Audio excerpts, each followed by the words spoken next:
Hey there, it's another episode of Name That Chord, but this time we're going to call it Name These Two Chords.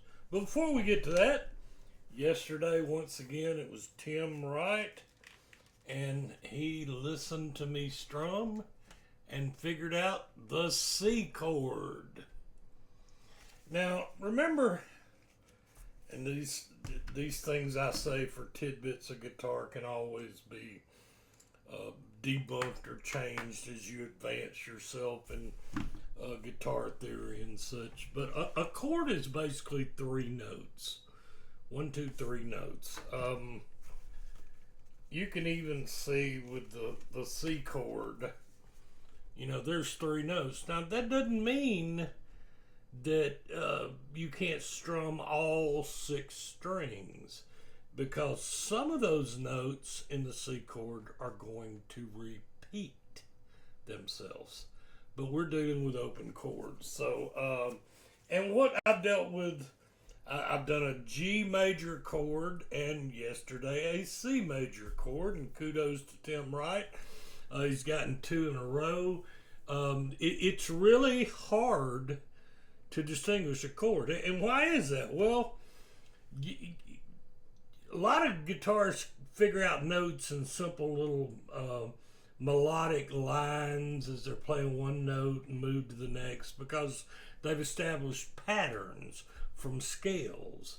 A C major scale, A minor pentatonic, all the different scales. But that goes back to what I talked about earlier with notes, the musical alphabet, and things like that. I'm going to do something different today.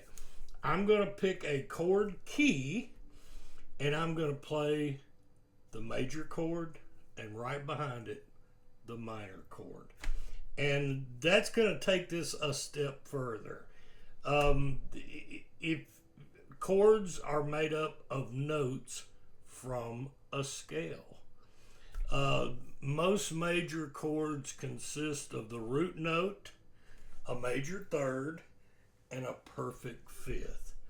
Now, if you were doing a C major scale, you would. You can do it a bunch of different ways, but you can go C, D, E, F, G, A, B, C again. So those notes, if you do C, D, E, F, G, you can number each note. Well, most major chords are made up of the root note, that's the key, and then the third, a major third, and what they call a perfect fifth. To make a minor, you flatten the third. And that usually entails moving your finger a half step.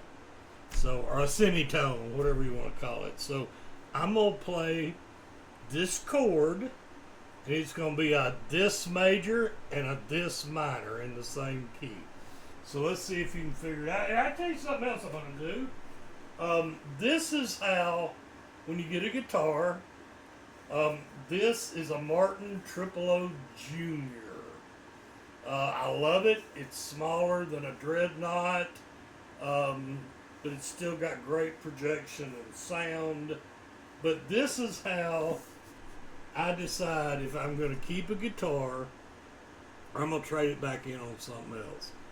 When you see me come to the pick guard, you see this funny looking area right here? Well, that's the plastic they put over the pick guard on a new guitar. If I'm going to trade it in, I'm going to leave the plastic on there. I don't know that it really adds any more value, but let somebody know it's basically a new guitar. But once I do this, pick it, and you can see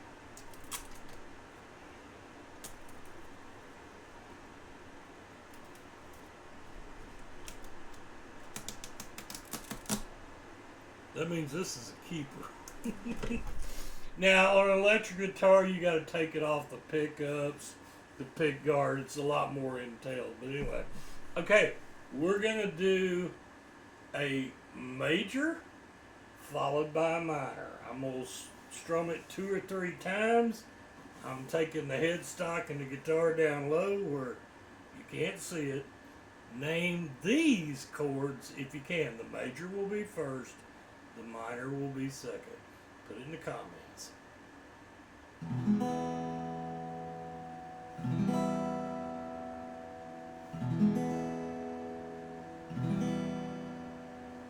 Major, minor,